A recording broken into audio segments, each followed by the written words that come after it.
Good morning, students. Today we will do chapter number 1 chemical reaction and equation. ये जो chapter है बहुत ही interesting chapter है. इस चैप्टर के थ्रू हम जानेंगे कि केमिकल रिएक्शंस क्या होती है और उनको कैसे लिखा जाता है. इन आवर डे लाइफ हम बहुत सारी चीज़ें ऐसी देखते हैं जिनमें केमिकल रिएक्शन होता है. तो सबसे जो कॉमन एग्जांपल आप लोग देखते ही हो घरों में, आम ही किचन में, सबसे पहले तो आपके पास आ जाती है चाय की. चाय के अंदर जो आप चाय पत्ती डाल रहे हो और चाय पत्ती कैसे कलर छोड़ रही है और एक चाय बन के रेडी हो रही है, दैट इज़ केमिकल रिएक्शन. और जो एग है वो फ्राई हो रहा है, या एग की कुछ भी आप सब्जी बना रहे हो, ऑमलेट वगैरह, that is also a chemical reaction है. तो पॉपकॉर्न है, आप उसके मेज़ डालते हो, मक्की डालते हो और वो एक वाइट कलर का बड़ा फ्लफी सा पॉपकॉर्न रेडी हो जाता है, that is also a chemical reaction. तो बहुत सारी आप केमिकल रिएक्शन देते हो. आप खाना बनाते हो, ओवन का यूज़ करते हो, माइक्रो का यूज़ करते हो, या आप उसके अंदर सोडा डालते हो, वो बेकिंग पाउडर डालते हो, बेकिंग सोडा, उसकी वजह से जो आपका डो है वो फूल जाता है.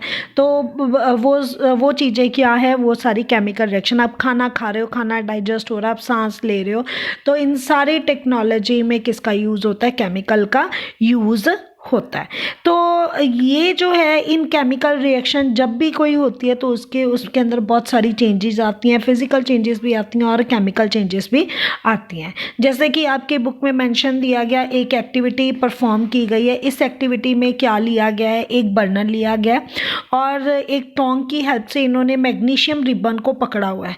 तो मैग्नीशियम रिबन जो होता है, एक वाइट कलर का रिबन होता है. जब हम इसको जलाते हैं तो जलाने के लिए किसका यूज़? तो अगर हम केमिस्ट्री के अंदर कोई चीज़ कंबस्ट करती है, यानी कि जलती है, उसकी कंबशन होती है, तो कंबशन के लिए हमें क्या चाहिए होता है? ऑक्सीजन चाहिए होती है. Oxygen is a good spotter of combustion. तो विदाउट ऑक्सीजन जो है, हमें इवन एक मैच स्टिक भी जो है वो नहीं जला सकते हैं. अगर आप देखना चाहते हो कि ऑक्सीजन इज़ ए कंबस्टर और नॉट, तो इसके लिए आप एक एग्जाम्पल ले सकते हो. आप खुद भी घर पे कर सकते हो. आप एक कैंडल लो, उसे बर्न करो और उसके ऊपर आप देखोगे कि कैंडल जलती रहेगी, लेकिन जैसे ही आप उसके ऊपर एक गिलास के साथ उसे कवर कर देते हो तो वो कैंडल क्या हो जाती है? ब्लो ऑफ हो जाती है. तो वो कैंडल क्यों ब्लो ऑफ हुई? बिकॉज हमने वो गिलास ने क्या कर दिया, कनेक्शन जो था ऑक्सीजन का उस कैंडल को बर्न करने के लिए, वो उसने क्या कर दिया, वो कट ऑफ कर दिया. और उस कनेक्शन की वजह से, यानी कि उसे ऑक्सीजन ना मिलने की वजह से, वो कैंडल क्या होगी? ब्लो ऑफ होगी. इसका मतलब ये हो गया कि जब भी हम किसी भी चीज़ को बर्न करते हैं तो उसके लिए क्या चाहिए होती है? हमें ऑक्सीजन चाहिए.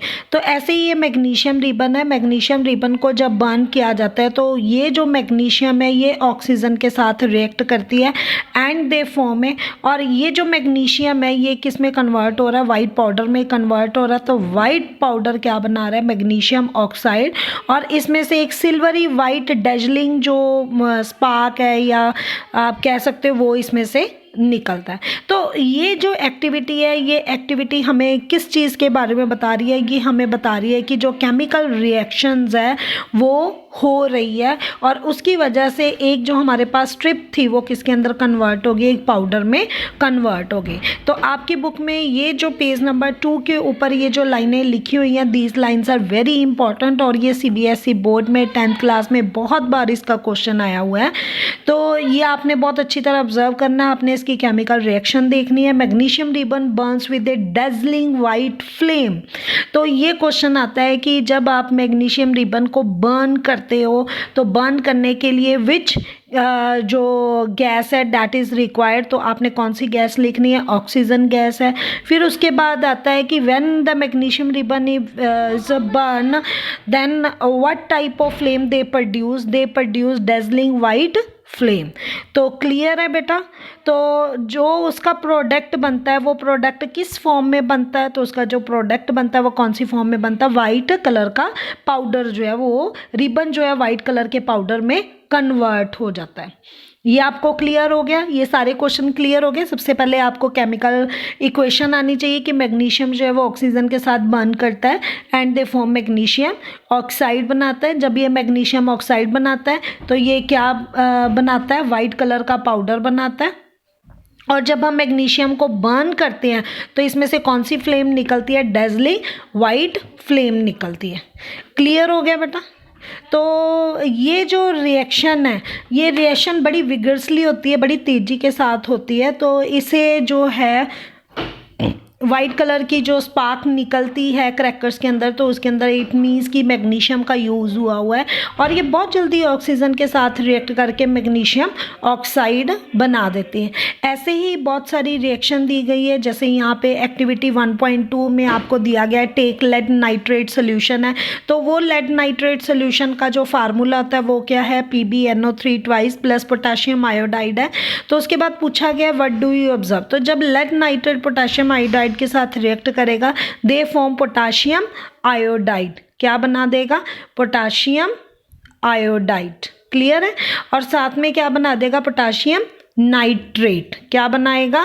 Potassium nitrate. क्लियर है?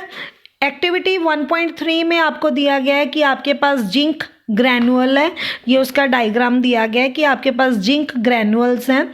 तो उसके अंदर आपने क्या डाल दिया? Dilute sulphuric acid.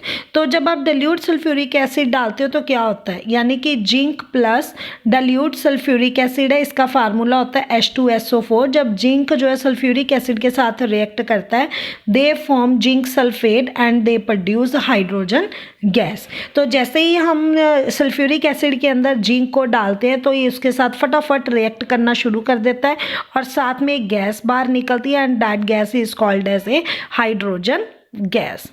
क्लियर है? तो जब भी कोई केमिकल रिएक्शन होती है तो केमिकल रिएक्शन के अंदर क्या होता है? एक तो स्टेट चेंज हो जाती है। क्या चेंज होती है? स्टेट। स्टेट का मतलब है अगर आपके पास कोई लिक्विड है, मे बी वो गैसेस में कन्वर्ट हो जाए, सॉलिड है वो लिक्विड में कन्वर्ट हो सकता है, गैसेस में कन्वर्ट हो सकता है, तो उसकी स्टेट चेंज हो सकती है। सॉलिड लिक्विड और गैस में कन्वर्ट हो जाएगा, उसका कलर चेंज हो सकता है, गैस की एवोल्यूशन होएगी और टेम्परेचर में भी चेंजेस जो है वो आएंगे। अगर ये चारों चीज़ें हो रही हैं, अगर ये चीज़ें हो रही हैं तो डैट मीन्स उसके अंदर क्या हो रहा है? केमिकल रिएक्शन जो है वो मतलब हो रही है। तो हमारे आसपास भी हम बहुत सारी ऐसी चीज़ें देखते हैं जिसके अंदर केमिकल रिएक्शन होती है, उसकी स्टेट भी चेंज होती है, कलर चेंज होता है, एवोल्यूशन ऑफ गैस होती है, एवोल्यूशन भी हो सकती है और उसके अंदर जो गैस है वो इवॉल्व भी हो सकती है और उसके टेम्परेचर में भी चेंजेस आती हैं। क्लियर है? तो अब हम बात करेंगे इन केमिकल, ये जो मैंने इस तरह से इसे रिप्रेजेंट किया है, this is called as a chemical equation. इसे हम क्या कहते हैं?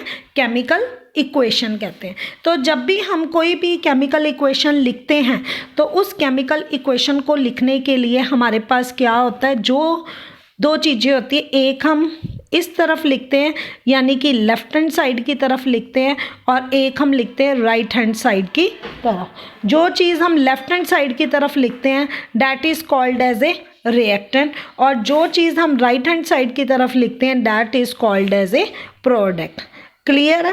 अब देखिए, आपने कोई चीज़ बनानी है, कुछ भी अगर आप चीज़ बनाने के लिए लगते हो तो उस चीज़ को बनाने के लिए आपको चीज़ें चाहिए होती हैं। फॉर एग्ज़ाम्पल, आप मान लीजिए आपने कोई मॉडल बनाना है, तो उस मॉडल को बनाने के लिए कौन सा मॉडल बनाओगे आप? कोई भी आप ले सकते हो मॉडल। चलो हम डाइजेस्टिव सिस्टम का अगर हम मॉडल लेते हैं तो उस मॉडल के लिए आपके दिमाग में क्या आता है कि हम कोई थर्माकोल लेंगे, या अगर आप प्लास्टिक से बनी हुई कोई वेस्ट मटेरियल बोतल से कोई चीज़ बनाना चाहते हो तो उसके लिए आपको क्या चाहिए? बॉटल चाहिए। फिर क्या अगर आप उसका पेन स्टैंड बनाना चाहते हो तो उसके लिए कवर भी चाहिए। तो ये जो चीज़ें हैं, ये जो मटेरियल है that is called as a reactant. या आप किचन में कोई चीज़ बनाना चाहते हो, कोई सब्जी बन रही है, सपोज कर लीजिए आप आलू गोभी की सब्जी बनाने लगे हैं हम लोग, तो आलू गोभी के लिए जो जो मटेरियल चाहिए, आलू पील ऑफ करना पड़ेगा, गोभी चाहिए, उसके लिए ऑयल चाहिए और मसाले चाहिए व्हाटएवर, तो वो हमारे पास क्या हो जाएंगे? रिएक्टेंट होंगे। अब उनको पकाने के लिए हमें क्या चाहिए? हीट चाहिए, तो हम गैस भी ऑन करेंगे। तो कुछ रिएक्शन के लिए हमें हीट चाहिए होती है, कुछ के लिए नहीं चाहिए होती है। तो हीट के लिए हम ये वाला सिंबल यूज़ करते हैं और उन सबको पकने के बाद जो चीज़ बन के आएगी, रेडी होएगी, वो हमारे पास क्या बनेगी? वो हमारे लिए एक सब्जी रेडी होगी। आलू गोभी की सब्जी हमने बना ली तो that is called as a product. Clear हो गया अब आपको कि जब भी हम कोई केमिकल रिएक्शन लिखते हैं उस केमिकल इक्वेशन में हमारे पास दो चीज़ें होती हैं, रिएक्टेंट होता है और प्रोडक्ट होता है। अभी हमने रिसेंटली इक्वेशंस की है कि जब हम मैग्नीशियम रिबन को बर्न करते हैं in the presence of oxygen they form a compound that is called as a magnesium oxide. तो यहाँ पे ये जो मैग्नीशियम है और ऑक्सीजन है बोथ आर रिएक्टेंट्स, वो दोनों क्या हैं, रिएक्टेंट्स। और उसके अंदर जो वाइट कलर का पाउडर बना है magnesium oxide that is called as a product, इसे हम क्या बोलेंगे, प्रोडक्ट बोलेंगे। तो इस रिएक्शन को लिखने के लिए मैंने यहाँ पे मैग्नीशियम की जगह पे क्या लिख दिया, Mg, ऑक्सीजन की जगह पे मैंने क्या लिख दिया, O2, मैग्नीशियम ऑक्साइड की जगह पे मैंने क्या लिख दिया, MgO। तो ये हमारे पास क्या है, सिंबल्स, ये क्या है, सिंबल्स। तो इन सिंबल्स के बारे में हमने जब चैप्टर किया था पीरियोडिक क्लासिफिकेशन, उससे पहले हमने एटम के बारे में डिस्कस किया था। तो ये इनका शॉर्टकट वे है कि हम इन जो हमारे पास एलिमेंट्स हैं हम इनको सिंबल्स के साथ रिप्रेजेंट कर सकते हैं ताकि हमारा जो ये इक्वेशंस लिखनी जो होती हैं वो क्या हो जाती हैं, ईजियर हो जाती हैं। तो इन सिंबल्स के साथ हम बड़ी क्लियरली जो होती है चीज़ों को बता सकते हैं। अब जैसे यहाँ पे O2 मैंने लिखा हुआ है तो O2 मेरे पास क्या है, O2 represent the two atoms of oxygen. ये बता रहा है कि जो ऑक्सीजन है वो उसके अंदर हम ऑक्सीजन मॉलिक्यूल का यूज़ कर रहे हैं। So it is a one molecule और one molecule is equals to two atoms of oxygen के इक्वल है। क्लियर हो गया। और इसमें हम क्या ले रहे हैं, वन एटम ऑफ मैग्नीशियम और हमारे पास क्या बन रहा है, 1 यूनिट मैग्नीशियम ऑक्साइड। क्लियर है, ये सारा ही 1 यूनिट है हमारे पास। सो केमिकल इक्वेशन को लिखने के लिए अब आपको क्लियर हो गया हमें क्या चाहिए होते हैं, हमें लेफ्ट हैंड साइड में रिएक्टेंट चाहिए जो कि हम इन सिंबल्स के साथ रिप्रेजेंट करते हैं और ये जो एरो है ये हमें डायरेक्शन बताता है कि केमिकल रिएक्शन जो है वो किस तरफ से प्रोसीड कर रही है। क्लियर हो गया। इट मीन्स कि जो हमारे पास ये रिएक्टेंट है, जो हमारे पास रिएक्टेंट है A एंड B, वो दोनों आपस में कंबाइन कर रहे हैं and they form A product. और वो क्या बना रहे हैं, प्रोडक्ट बना रहे हैं। यानी कि हमारी जो रिएक्शन है वो लेफ्ट एंड राइट से स्टार्ट होके किस तरफ जा रही है, राइट हैंड साइड की तरफ जा रही है।